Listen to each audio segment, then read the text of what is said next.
usually taught at the pre-intermediate, which would be B1, something like that, or intermediate levels. Usually at a higher level. We learn active voice at the first stages of English. However, students should be introduced to passive voice at the very beginning. At least in a simple introduction should be given to students all about passive voice, and I'll explain a little more later.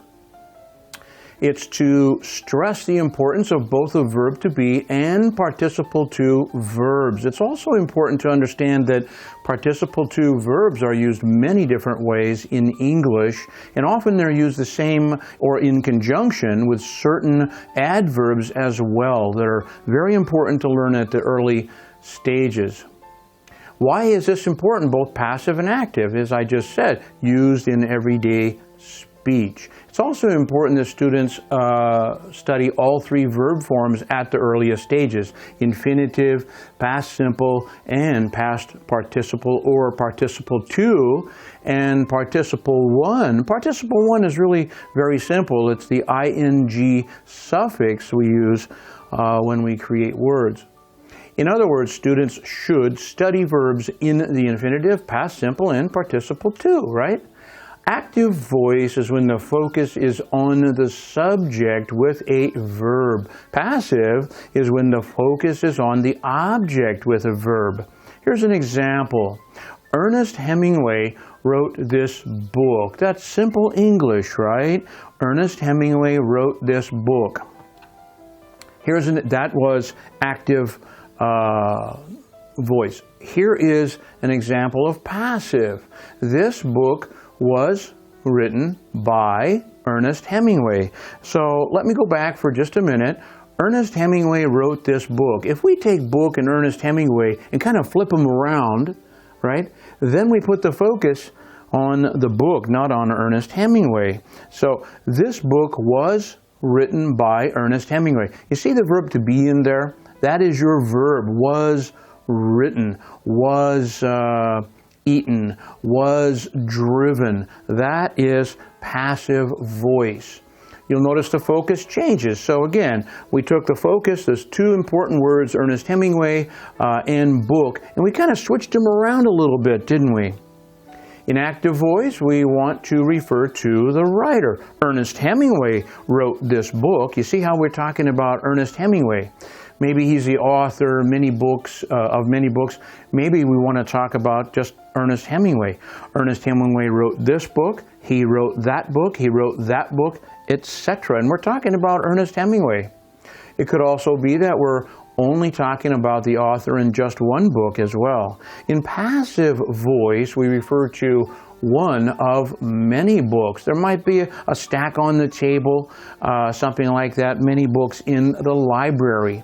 In this case, we want to clearly identify who wrote each and every book. So this book, look, this book was written by one author, and this book was written by another author. So we want to talk about these books and why they're unique or different, not just the author. Passive is formed using the object as the subject plus the verb to be plus participle to. There is that verb form, third form of a verb that's very important, and it's again, it's a subject that I have taught many times for many years. In participle two is the third form of a verb, and it's a very important part of English. I think it's important students study at the earliest stages so they don't have too many surprises when they start learning all of the ways to learn third form for the perfect tenses, third form as adjectives, etc. Here are two more examples. This is active speech, right? American farmers grow corn. That's present simple, isn't it? So American farmers grow corn. That's pretty simple stuff. American farmers grow corn. American farmers grow potatoes. American farmers grow rice. A lot of that in California, by the way. American farmers grow onions. So American farmers. We're talking about American farmers, aren't we, in different subjects. In passive, corn is grown by American farmers. Now we're talking about corn. So corn is grown by American farmers. Again, we're using the verb to be. This is present simple passive, and we're talking about corn. Corn is grown by American farmers. Oh, by the way, corn is also grown by Canadian farmers. Corn is also grown by South American farmers, something like that, right? Notice how I changed the focus, the subject from American to corn. There's a lot more to this subject. Study your verbs in all three forms, and you'll be speaking English in no time. I want to thank you for joining me today. Have fun with English.